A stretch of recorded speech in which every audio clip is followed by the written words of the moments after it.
மெட்ராஸில் கணேஷ் சர்மான்னு சொல்லிட்டு மாதம் அவன் இடத்துல அனுஷ பூஜை நடந்துருக்குது. விடாமல் 2 வருஷம் ஃபஸ்ட்டு ஆரம்பிக்கிறதுன்னு கடைசி வரைக்கும் போயிட்டு வந்தேன். கடைசியாக முடிக்கும் போது ரொம்ப பிரமாதம் இருந்து இந்த மழையெல்லாம் வந்து அங்கே எல்லாம் சேர்ந்து லலிதா சாஸ்திரமும் கடைசி வரைக்கும் போயிட்டு 10:30 மணிக்கு தான் வருவேன் ஆற்றுக்கு. அதுக்கப்புறம் என்னை வந்து மகா பிரிவா காஞ்சிபுரத்துக்கு அழிச்சிட்டார். அவர் ஆசிரியத்தில் அங்கே பிரதர்ஷனம் பண்ணிட்டு எல்லாம் பண்ணிட்டு அப்புறம் சின்ன பெரியவா 3வது பெரியவாளை பார்த்தேன். பார்த்துட்டு அவர்கிட்ட பேசிடும்போது நான் வந்து இது மாதிரி ஒருத்தரை பார்க்க வந்திருக்கேன் அப்படின்னேன். ஒரு விஷயம் என்னோட இதெல்லாம் சொன்னேன். அவர் ஞாபகமாக ஒரு 10 நாள் கழிச்சு அவரோட கிளாஸ்மேட் ராமநாதன் ஒருத்தர் வந்தார். அவரை பார்த்துட்டு, டே ராமநாதா, உன்னோட மாமி ஒரு வயசான மாமி என்னை வந்து கேட்டா நான் பேச முடியல ராத்திரியாச்சு அப்படின்னு சொன்னார். அப்போ அதை தான் இந்த மாமின்னு காமிச்சார் என்ன. அப்போ 3 பெரியவாளும் சேர்ந்து பார்த்துட்டு ஆசீர்வாதம் பண்ணி அனுப்பிச்சார். அதுக்கப்புறம் ஒவ்வொரு மாதமும் பூஜை பண்ணிவிட்டு அந்த பூஜை முடித்து கடைசி ஏப்ரல் மாதம் மே மாதம் நடந்தது. ஏப்ரல் வரைக்கும் இருந்துட்டு மே மாதம் இந்த வீடு வாங்கிறதுக்கு வந்தேன். அவரோட அனுகிரகம் தான். ஆனால் அவரை பெரியவாட கேட்டேன், என்னை இவ்வளோ பூஜை அட்டன் பண்ணியிருக்கும் போது என்னை ஏன் வந்து இங்கே சரியில்லை கொண்டு சேர்த்தார் எனக்கு தெரியாது. இல்லை அவர் ஏதோ நல்லதுக்கு தான் பண்ணியிருக்கார், அதை விடமாட்டார், எப்படியும் உங்களுக்கு போனோம்னா அங்கே தெரியும் அப்படின்னார். அவரோட ஆசீர்வாதம் சரி வந்து இந்திக்காவாக உங்கள் காலத்தில் வந்து மகாபிரிவாளோட ஆசீர்வாதத்தில் சாப்பாடு சாப்பிட்டுட்டு கிளம்பின்னு இருக்கேன். உங்கள் குழந்தை எனக்கு பூனெல்லாம் நன்னா நடந்து அம்மா ஜாம் நன்னா இருக்கணும். எப்பவும் நம்ம எல்லாம் பார்த்துட்டே இருக்கணும். எப்பவும் எங்களோட ஆசீர்வாதம் மகாபிரிவா தான். அவர் கொடுத்த மகாபிரிவா இருக்கும்போது கையில் கொடுத்த காமாட்சி விக்கிரகம் எங்கிட்ட இருக்கு.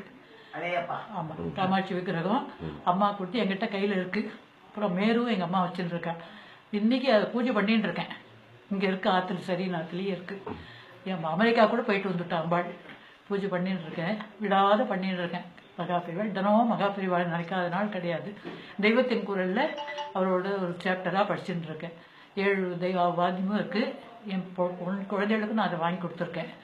மகாபிரிவா மகப்பா என் காலத்தில் மாமாவுக்கு அவரோட பக்தி. இன்னைக்கு நாங்கள் அவரோட அனுகிரகத்தில் தான் இருந்துருக்கேன்.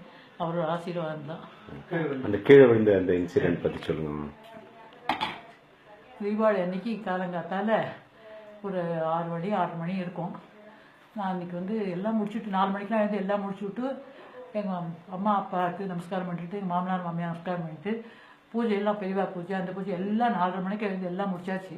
அப்போ தான் எங்கள் மாமா சாப்பிடுவேன் வச்சணும். அதனால் எல்லாத்தையும் முடிச்சுட்டு சாப்பிட்டுட்டு பால் பேப்பர்லாம் வாங்கிட்டு கொடுத்துட்டு கீழே இருக்கும் எல்லாருக்கும் ஹாப்பி தீபாவளி சொல்லிட்டு மாடியில் மாமரை பொறிக்க போனேன். போகும்போது மாடியில் எனக்கு பிபி வந்ததா என்னன்னு தெரியல. ஆனால் கரெக்டாக அப்படியே மேலேருந்து கீழே 30 அடி 3வது மாடி விழுதான். அங்கே பெரிய ஒரு இரும்பு கொடி இருந்தது, அந்த ஒரு மாதிரி வயர் கொடி. அதில் விழுந்து அந்த கொடியை பிரிச்சு விழுந்துடுத்து, கட் பண்ணிடுத்து. அதுலேருந்து கீழே விழுந்ததுனால 100% எல்லாம் ஆபத்தில் 10% எனக்கு புழைச்சி எடுத்து கொடுத்தது அவள் மகாபெரிவா தான். அத்தனையும் அவர் தான். எப்போவுமே மகாபெரிவா அந்த மகாபெரிவாளை சரணம் மகாபெரிவா பூர்த்தின்னு ஒரு மந்திரம் சொல்லி கொடுத்துருக்கார்.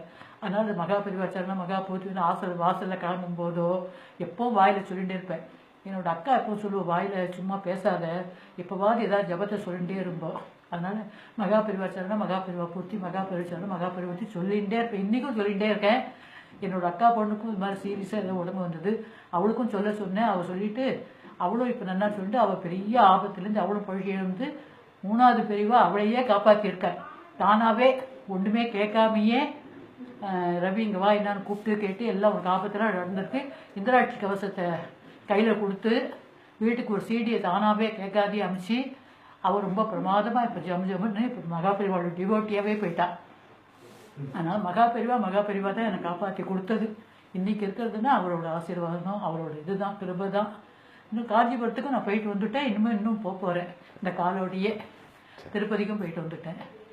எல்லாம் அவரோட ஆசீர்வாதம். ரொம்ப சந்தோஷம்.